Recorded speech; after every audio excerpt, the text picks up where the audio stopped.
Welcome back everyone, my name's Eltimar and we're going to be continuing our Let's Play of Wrath of the Righteous. Where we left off last time, we're trying in vain to navigate the city. I don't know how to get up to these treasures, and I'm honestly not super jazzed to keep trying. I've been trying for about half an hour. It seems like a place where we need like a lot of mass dimension doors, and I don't think we even have a dimension door, so... Long story short, I don't think we're going to be teleporting around this place until we find some sort of way to teleport with like a wand of dimension door or some scrolls or something like that. But we're gonna go to the Battle Bliss Arena. Don't know what that is. Gonna find out pretty quick here. Also found some loot of some sort. Let's go see what happens. There's also the Tavern. We haven't gone to talk to anyone in there yet. We should probably go there after this. And, yeah, sure it'll be fine. There is a half-fiend guardian minotaur, some commoners. Geokot's in here, a handsome young man with tousled black hair strolls casually through the towards the demon surgeon. Oh, master of stitches, artist of the scalpel, and genius of the surgical profession, tell me, is your heart free? The young man has a glove puppet on his hand, a dragon made of rags, with buttons for eyes. He raises it up, and begins to ventriloquize loudly. His voice is surprisingly deep. Also, do you have an hour of free time tonight? How about a romantic dinner? I watch in silence. No, I would not say that my heart is free. Right now it contains 3 copper rods, 200 grams of enchanted quicksilver, and a fair dose of lamia liver extract. He pauses and gives the man an appraising glance. But I could give you an hour or two of my time for something other than dinner. Has anyone told you that you've beautiful, smooth skin? Happen to be in need of some. The young man deftly steps aside to avoid the demon's outstretched claws. He jots something down in his notebook. I'm so confused as to what's going on with that man and his glove puppet. Zeklek, a stern but tired-looking tiefling, observes you politely. His clothes look expensive but tasteful. He's carrying a large bag, and every once in a while, it moves and twitches as if something is alive. Give me half a second, I gotta close my window.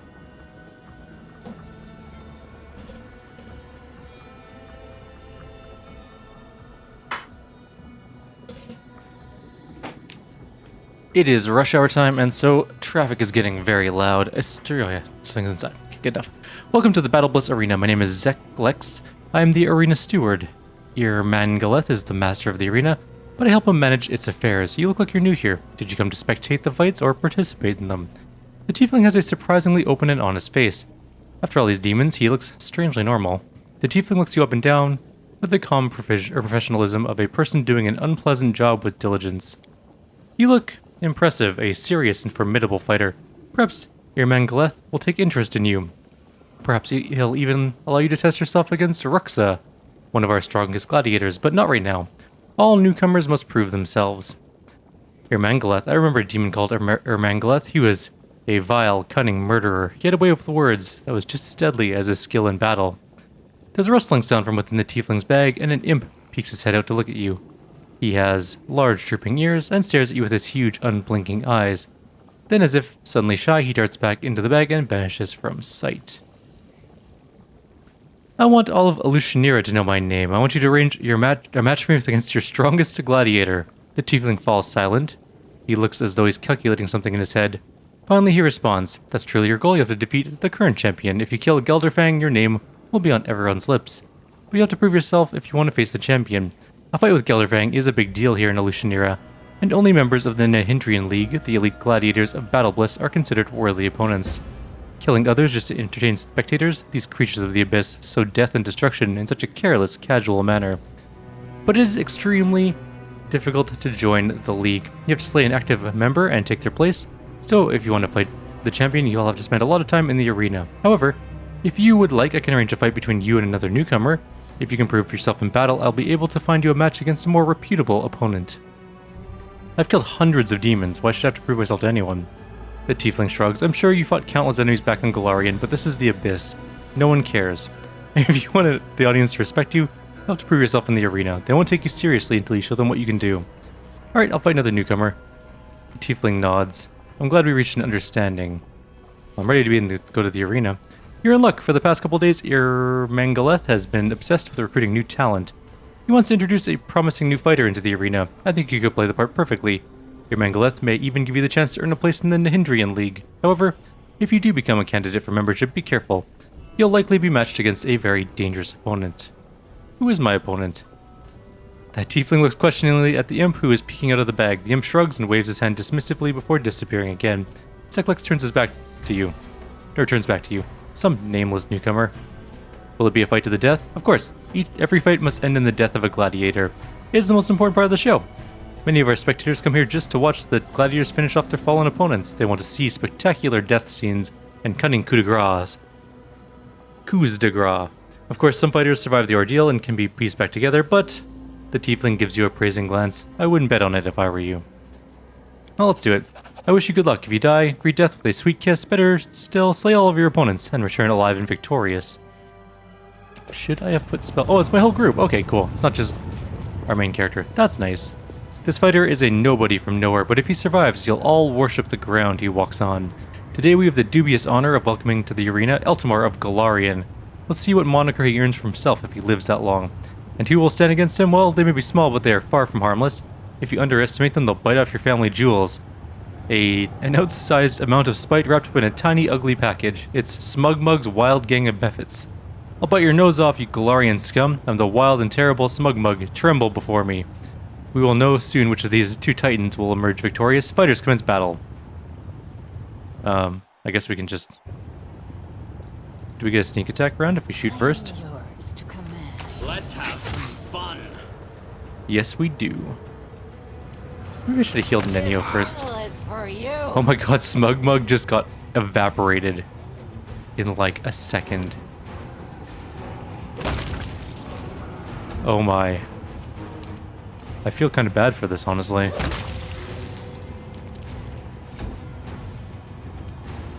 This is just a slaughter. Wide open.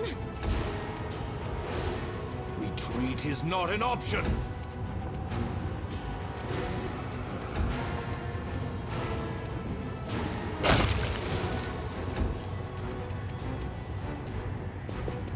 Burn. Slice. Behead. Anyone else kind of feel bad for the mephits in this fight? We are vaporizing them. We have a winner. All hail our glorious fighter. He emerges triumphant in this dangerous, violent conflict. He decorated the arena with mephit guts. Give it up for Eltimar, the Mephit Slayer. Hey, who knows? Maybe someday he'll get a chance to fight against a member of the Nahindrian League once they start accepting mephits into their ranks. Demand explanations from... What happens if we go this way? Nothing. There's nothing over there. Like, that was a joke, right? I also need to heal a little bit. Let's do a quick channel. Pew. Good enough. Man, those mephits had no chance. Alright, Zeklex, talk to me here. Zeklex greets you politely. How can I be of assistance? Is this your idea of a joke? Were you trying to humiliate me? Why are you putting me up against such a ridiculous opponent? Your conversation is interrupted by an eccentric-looking demon with suspiciously bright eyes. Judging from the slur of his words, he's under the influence of some kind of mind-altering substance. Huh, look at that. That's the Mephit Slayer. Train hard, boy. Maybe someday I'll be strong enough to fight a real dretch.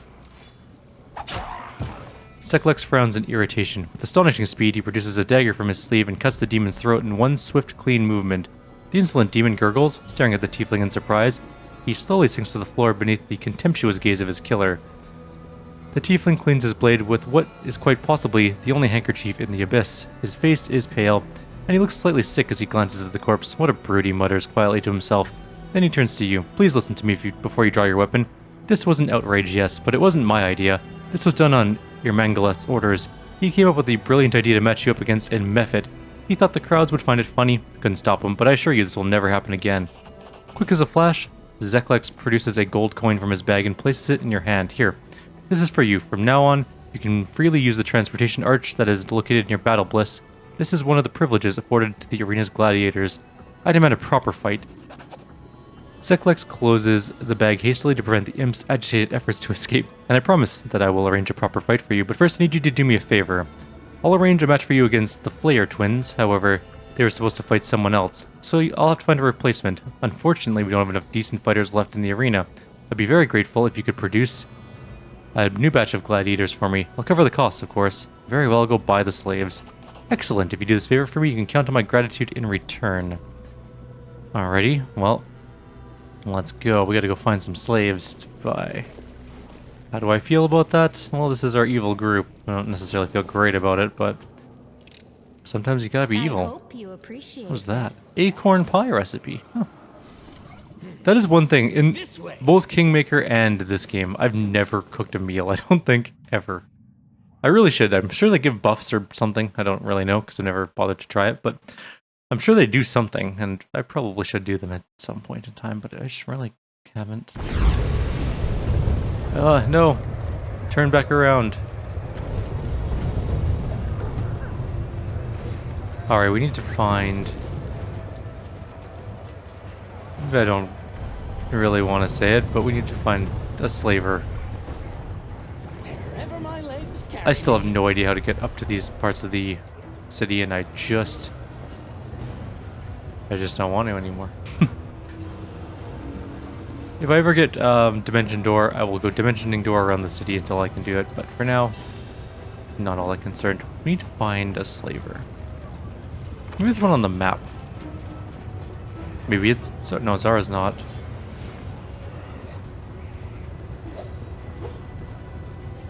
It's possible there's some inside the tavern, I guess. At the very least, we can go talk to the leader of the tavern and get some advice from him on a bunch of things. He has a bunch of info for us.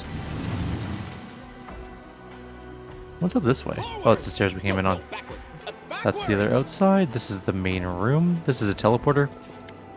A wrinkled demon with broken fangs and a missing eye stands before you. His eye socket is occupied by a large, squirming, multi-legged insect, yet it seems not to cause the demon any discomfort. He greets you with venom in his voice. Welcome to the bad luck. I'm Burgaz, the innkeeper. Our establishment upholds a high standard of service, in that it's better to eat and drink here instead of a ditch. Sleep here at your own risk. Drown the rest of your life in cheap swill, or purchase goods of the highest quality and dubious origin. Upon giving your entourage an appraising look, the demon adds in a silken voice, we accept payment in golds and slaves. Where can I find Nocticola? The demon goggles, then bursts into deafening laughter. Tiny bugs fly out of his maw. Wiping away bloody tears and giggling, he grabs a particularly nimble insect and tosses it back into his gullet. You can find her in the palace, mortal. The thing is, she won't see just anyone. The last person who had the nerve to show up uninvited now lives in the catacombs, and everyone calls him Scrap. Care to guess why? I don't know who you think you are, but you won't be allowed on her doorstep unless she invites you herself. And to receive an invitation from Nocticola, you gotta be an influential and renowned figure in Elishanera. Or you can do something to piss her off. Sometimes those two things are one and the same. Angering a ruler in her own domain. Sounds exceptionally stupid and dangerous. When do we start? I am the commander of the Glorion Crusaders. Show some respect. So you're a big deal on Glorion. So what? This may come as a surprise, but Crusaders don't have much authority here in the Abyss. Here, everyone sees you as an outsider with a doubtful past. If you want to carry any weight here, you'll have to build up your reputation. How do I earn an invitation to Nocticola? The demon shrugs. Your chances are slim, but you look cocky, so you could try the gladiator fights in Battle Bliss. Everyone loves a good butcher. The dirtier and bloodier your fight, the more respect you'll earn. Only fools fight fair, so you must prove you know how the ways of the fighter's craft. The crowd will love you if you torment the loser before finishing them off. Make them shriek, squeal, and beg for death. And then you can count on having the fight of your life. You'll face an Hindrian League champion. Your death will be the symphony of suffering the audience will remember forever. Most can only dream of such a fate. You can cozy up to someone in the upper city. The more influential your patron, the more respect you'll be shown.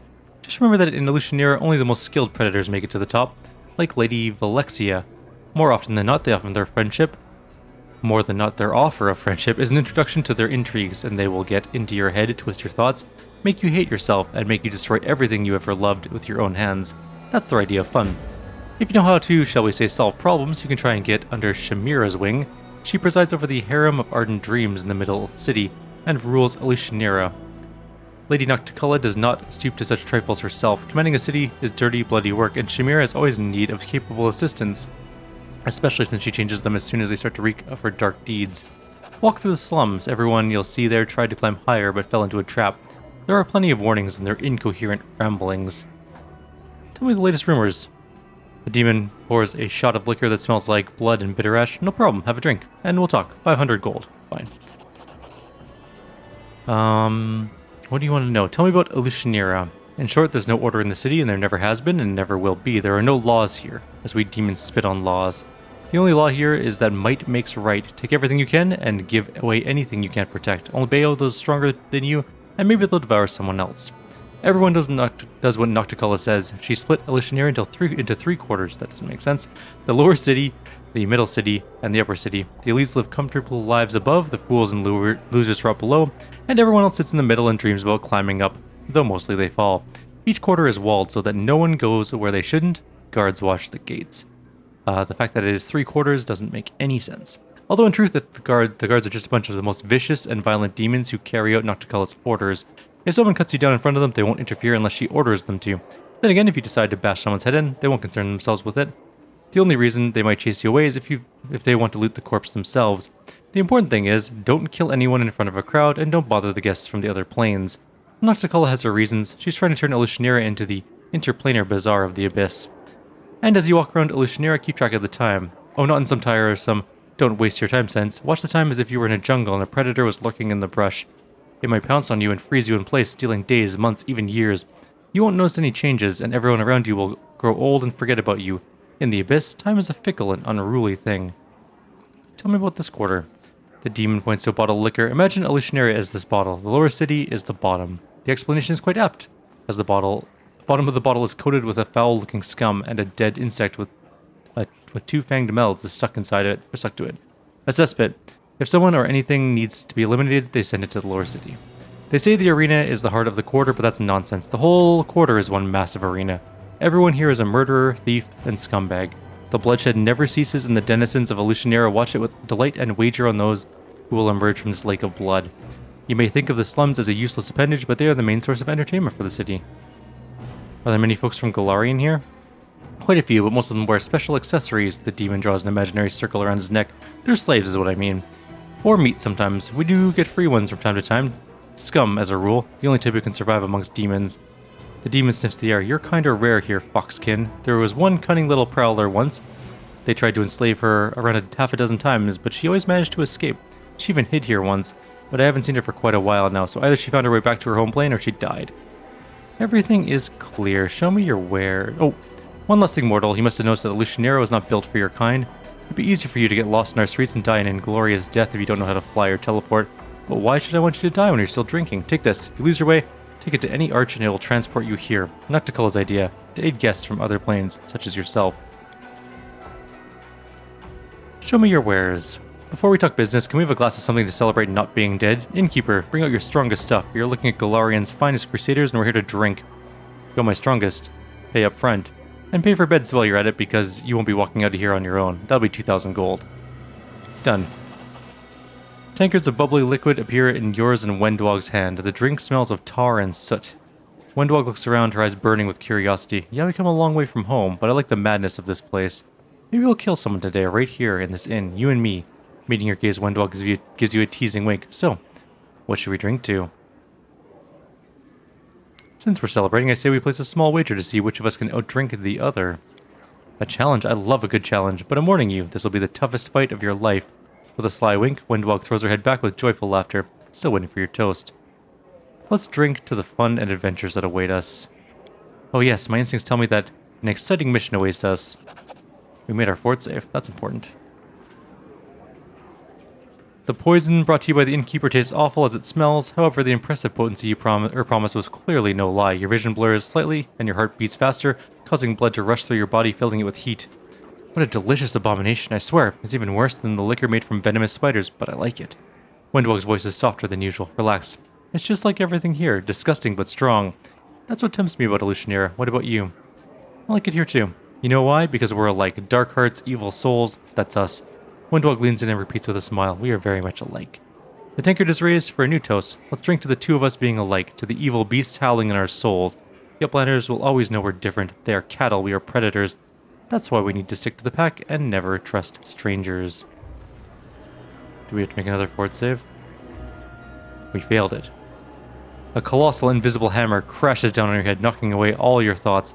Your arms and legs go numb, and an insidious, suspicious-looking haze clouds the outside world. The booze in your tankard smirks, then winks and says, "Looks like it's time for someone to hit the sack, right, Master?" "Hey, Master, can you hear me? Looks like you had enough for today. Come on, I'll help you to your bed." The light fades and you begin to fall into blackness, closing around you. You're plunging to the very heart of the abyss, but the strange fall does not last long, and you feel the support of a thin but firm shoulder and strong arms that hug your waist and gently carry you into the dark of unconsciousness. Did we technically rest? It would appear so. We're back to full spells. I really wish I'd remembered to put these spells on. Oh well. These things happen. Not like it's a big deal for those ones. I'll grab another Greater Heroism though. Alrighty. Wonder how long that took. 8 hours technically. It's just a full rest. Okay, cool. I crave for adventure. What is that? Unseen Guardian. Oh. Should we ever start losing a battle, he will come to the aid of us. The Hand of the Inheritor. Cool. Our damage is intensely high, but our attack bonus is lower now because we have Piranha Strike on. Let's go find some slaves. A phrase that I didn't think that I was going to have to say. And yet, here we are. There's a familiar face here. This halfling, with his horribly burned face and crimson, whiteless eyes, looks strangely familiar. After a moment's recollection, you remember his features. This is the sobbing man who stumbled into a nest of Vescivores and lost his sight as a result. Luckily for him, you arrived just in time to pull him out of that ditch, only for him to end up in a more dangerous and sinister place. Who are you? The halfling scans you suspiciously with his terrifying red eyes. He speaks in a silken voice, while his hand carefully hides under his clothes, where undoubtedly a weapon is hidden. Name's Sam Crow, and just who are you? Don't you recognize me? I saved you from those Vescivores. For a few seconds, the halfling is silent, stunned, then exclaims in excitement. From one eerie eye, a single bloody tear appears. Out of sheer emotion, perhaps? I thought your voice was familiar, but for the life of me, I couldn't remember where I heard it. So it was you. What a surprise. What a joy. I thought I was a goner, then you grabbed me by my skivvies and snatched me out of the claws of death. I never had a chance to repay you. When I came to, I looked around and there were crusaders everywhere. My first thought was that they got me. They caught up to me, those pious dogs. I hadn't noticed that I was unbound and unguarded until later, when I took off running. I wasn't right in the head, you see. I had a nasty fever, and I didn't get the chance to meet my savior, but not this time. I'm not going anywhere. Here, take this. Or take it. This is for old Sam Crow, the scoundrel who still lives and breathes instead of lying dead in that blasted canyon. You get Ashmaker. What's wrong with your eyes? I thought I healed you. The halfling grunts grimly. The Vescivores left some crap behind, some kind of acidic slime, or maybe those wretches laid their eggs, I don't know. Whatever it was, on the 7th day, my left eye went dim, and on the 9th, some sort of shadow spawned in my right one, and kept wriggling in there. A healer in the battle bliss cut out my old eyes and sewed these in instead. Now I can see in pitch blackness and tell the difference between temperature and do a bunch of other stuff. A master of his craft, that healer. Ruthless, though. How'd you end up in the crevice?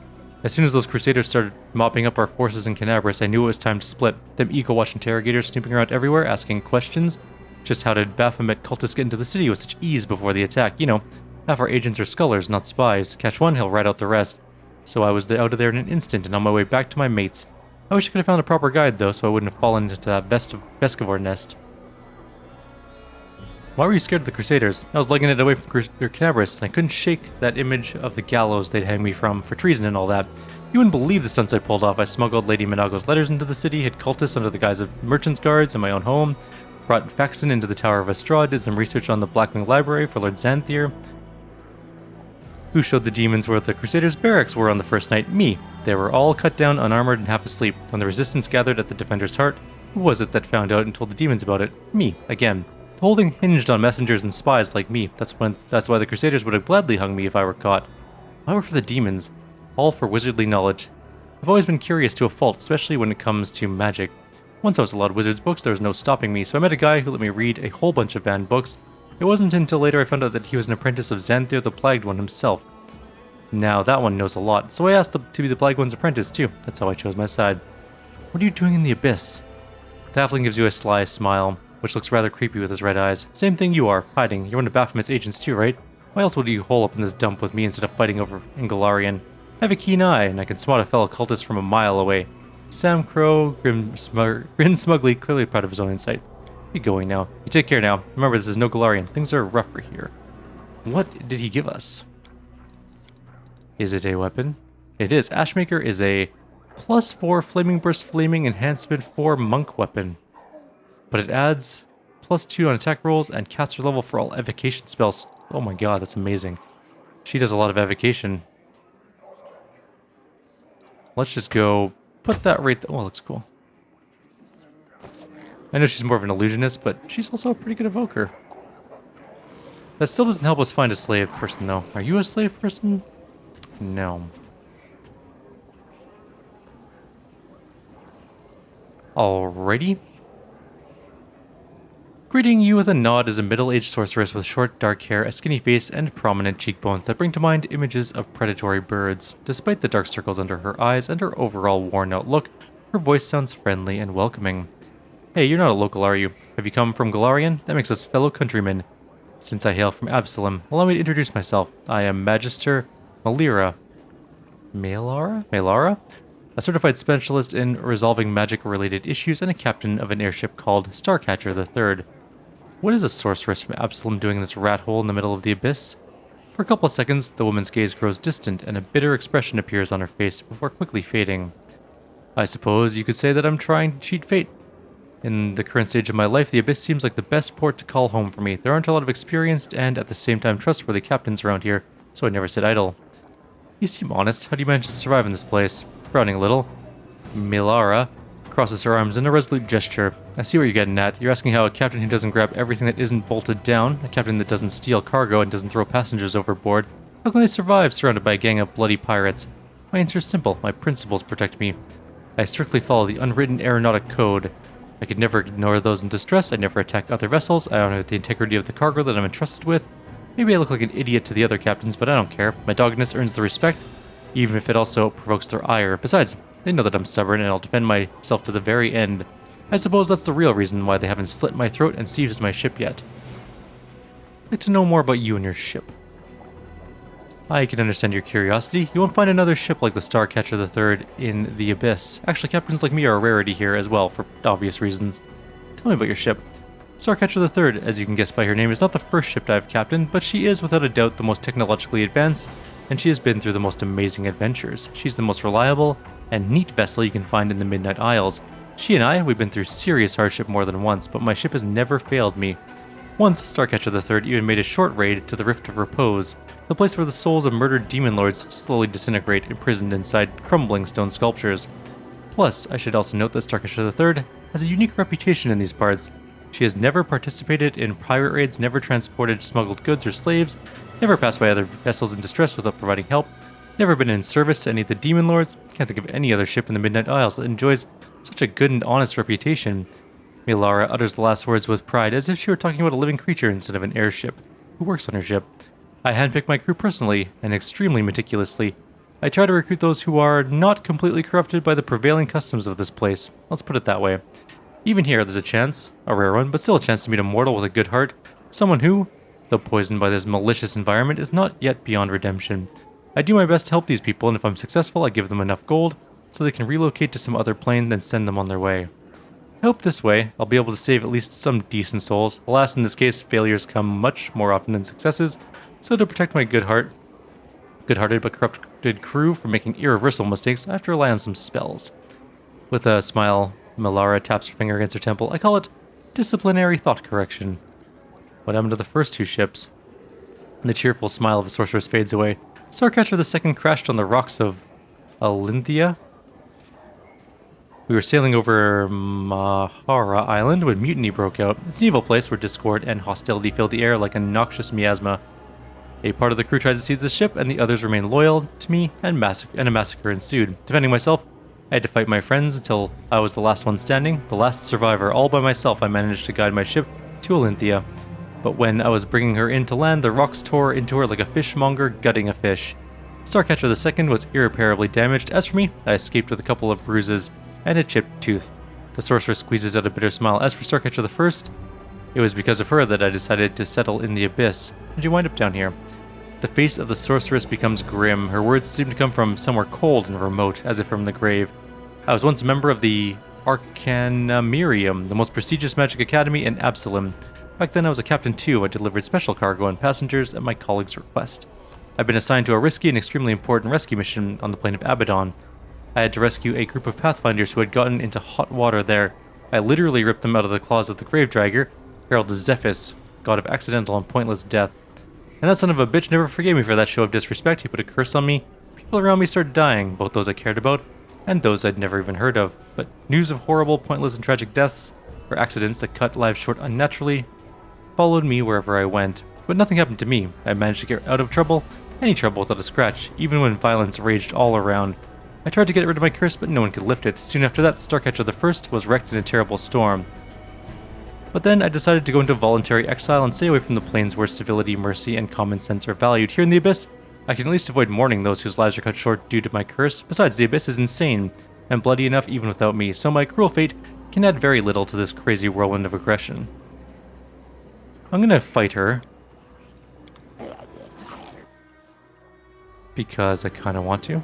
And it's the evil choice. Let's see what you're made of. A gloomy expression haunts the sorcerer's face. Trust me, you won't like what you see.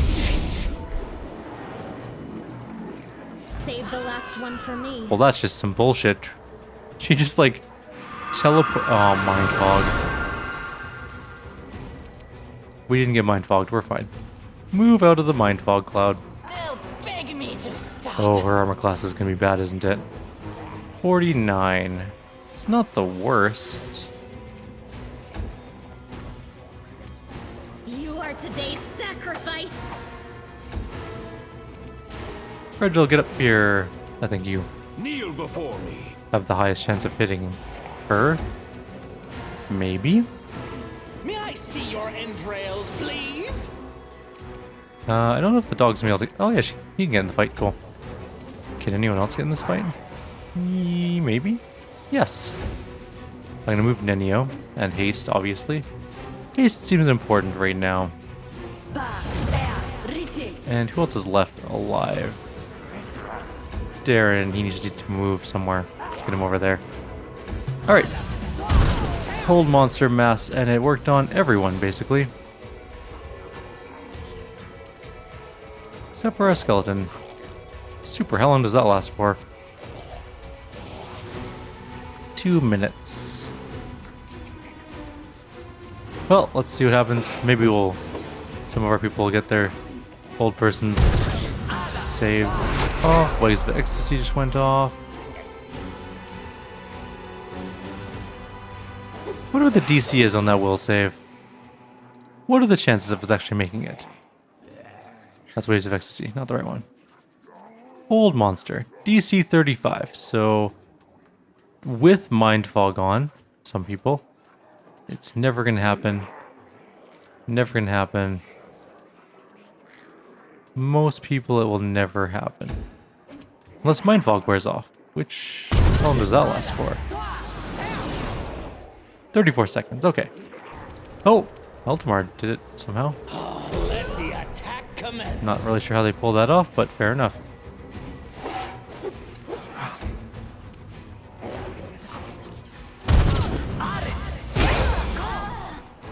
Well, Nenio just died. Alright, let's try that again. Let's spread out our group before we do that fight.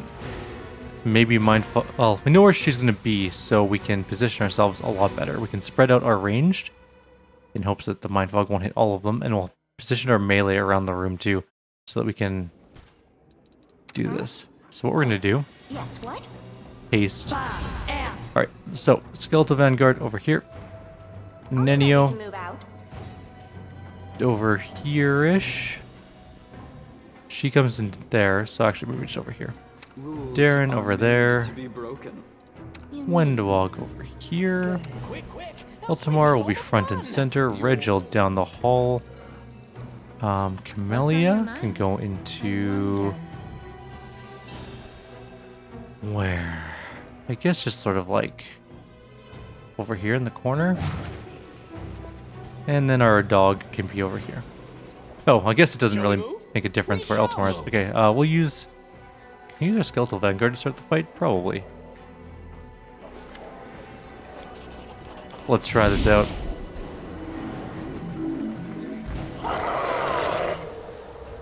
Maybe our initiative checks will be a bit better this time. They were not. Insanity on Wendwog, that is not ideal, honestly, but that's okay.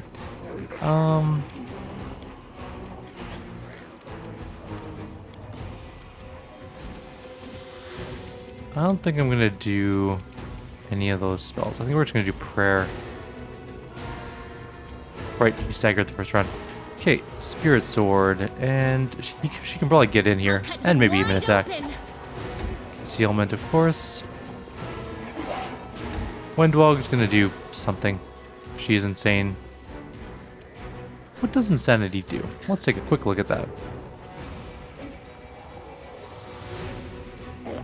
Okay. This kind of sucks. So we have a 25% chance of acting normally, 25% chance of doing nothing, 25% chance of damaging ourselves, not for very much, but a little bit of damage, and 25% chance of attacking the nearest creature, which No match for me. I'm gonna move Darren away from her because obviously that's gonna be bad if it's him. Burn, slice, behead, yes, behead. Can we charge her? No. Yes.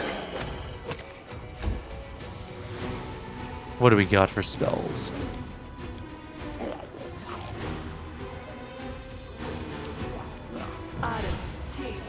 What is her reflex save? Plus 30. Okay, so that's never, ever, ever gonna happen. Retreat is not an option. There's the Mind Fog and Hold Person combo. But it doesn't seem to have worked on Camellia, which is interesting. It did, however, work on literally everyone else except for the skeleton, who is immune to it, obviously. Windwog is babbling incoherently this turn. And waves of ecstasy have gone off.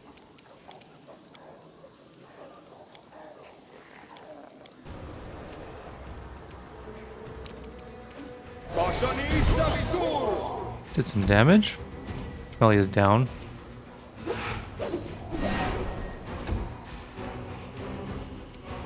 Main character can't do much. Stormbolts does a lot of damage. Hope Darren comes back at some... Actually, Darren is back, so he's fine. Do we attack or do we flame strike? Or... if we can Owl's Wisdom. We need Darren to do a heal. But Darren is out because of what? Some sort of stun. Oh, probably from the Stormbolts. They'll beg me to stop.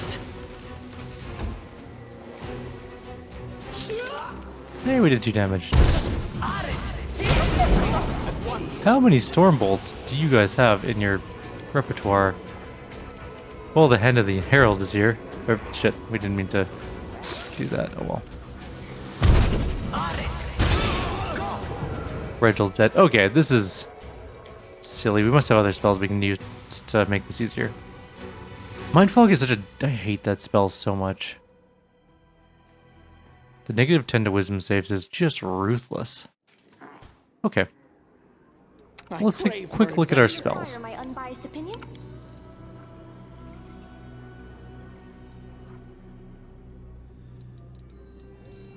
Could put a Sirocco down and hope she knocks herself down, but it's not likely. Rules are made to be broken. Create Undead won't work. I mean, I guess it could work. It's just not likely to work. Maybe we don't surround her with people. We just put a handful of people in and everyone else just casts spells. Okay. The fact that she gets to do that teleporty bullshit is very annoying. Blood! Her initiative is 33. Okay, Windwog is insane and is shooting someone called the Red Mask, which is less than ideal.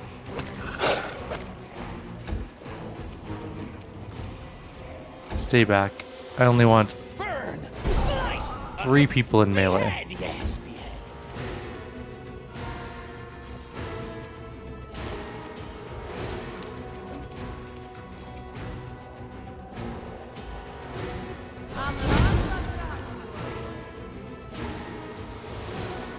Lyra took some damage. Just gonna be Regil, Retreat is not an option. the dog. That's it. And from a distance, we're gonna cast Destruction. Right, he staggers the first round of combat. Right. That's fine.